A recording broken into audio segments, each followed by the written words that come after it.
Hello everyone, कैसे आप लोग सब अच्छे होंगे। और अभी आपको मैं 5 वर्ड सिखा रहा हूँ। मीन्स ये स्टार्टर और कनेक्टर में आपको हेल्प करेगा। तो सबसे पहली वर्ड जो आपको दिख रहा है आपके फ़ोटो पे, दो है, अल्दो है, इवन दो है, और इसके साथ साथ इन स्पाइट ऑफ है, डिस्पाइट है। इन पांचों का मीनिंग होता है इसके बावजूद, मतलब ये कंट्रास्ट के लिए यूज करते हैं। बट इसमें डिफरेंसेस है। जो ऊपर तीनों है उसमें भी कुछ डिफरेंसेस है। आज जो नीचे मैंने लिखा हुआ है in spite of, despite of, यहाँ पर आप देख रहे होंगे नीचे। तो हम लोग बात करते हैं दो और ऑल्दो के बारे में। पहले बात करते हैं दो ऑल्दो में क्या होता है कि दे आर बेसिकली इंटरचेंज होता है। They are use to show contrast करने के लिए। They always need a clause. Clause का मतलब आप क्लाउज का मतलब मैं समझा रहा हूँ। क्लाउज मीन्स जैसे दो सेंटेंस है, अब फर्स्ट सेंटेंस में भी क्लॉज है, दूसरा सेंटेंस भी क्लॉज है। तो ये इसमें क्या होता है, क्लॉज में आपको सब्जेक्ट वर्ब भी देखने को मिलेगा। क्लॉज मीन्स आप सीधी इतना समझो कि क्लॉज मतलब हो गया आपका कि उसमें सब्जेक्ट भी रहेगा, वर्ब भी रहेगा, भर भर के रहेगा। तो मैं आपको सेंटेंस रीड आउट करता हूँ, आप लोग समझना। Although the exam was difficult. तो हालांकि पेपर डिफ़िकल्ट था, फिर भी आई थिंक डिड वेल, वो अच्छा कर गया। तो यहाँ पे कंट्रास्ट हो, पेपर डिफ़िकल्ट था फिर भी उसने पेपर को अच्छा कर लिया। तो ये देखो कंट्रास्ट हो रहा है।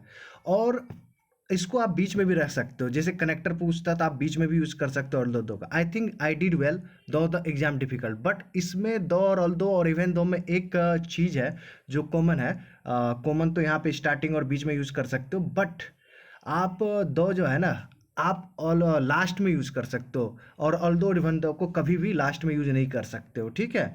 और इवन दो देखो, इवन दो का भी मतलब होता है कंट्रास्टिंग करना। बट ये क्या होता है कि थोड़ा सा जोर डालता है, कि जैसे सर पे बिठा के कोई काम कर रहा है कि मैं यहीं खड़ा हूँ, साल तुम करो अब काम को, जब तक तुम करोगे नहीं मैं हट नहीं रहा हूँ। तो ये जोर डालना वाला होता है, स्ट्रेस करता है, एम्फिसाइज करता है कि तुमको करना ही करना है। और अब आइए इन स्पाइट और डिस्पाइट के बारे में जानते हैं। इसका मतलब भी वही होता है, बट ये प्रीपोजिशन है, इसको आप कंजक्शन मत मानिएगा। बट ऊपर वाला अल्दो दो इवन दो ये कंजक्शन है, इन स्पाइट और डिस्पाइट ये प्रीपोजिशन है।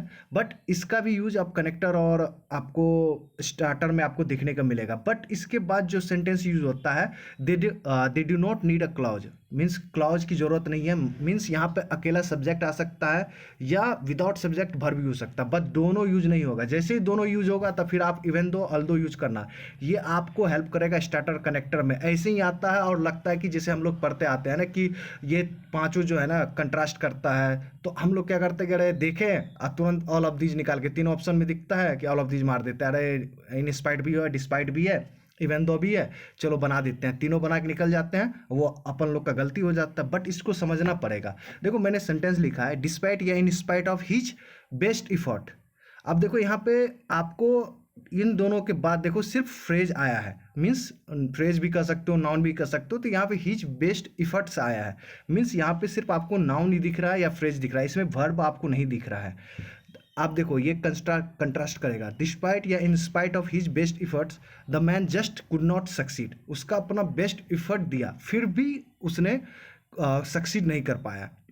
तो आप समझ रहे हो इस चीज़ को, इसको थोड़ा सा आप प्रैक्टिकली समझने की कोशिश करो।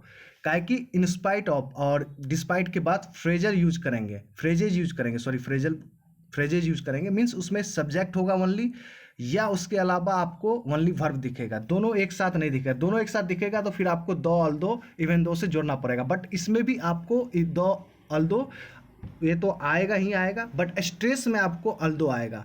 तो ये चीज़ आप समझ गए। तो मैं अगले क्लास आपको कुछ और बट और येट पे लेकर आऊँगा। तो पसंद आए तो लाइक एंड सब्सक्राइब कीजिए। जय Hind, thank you very much.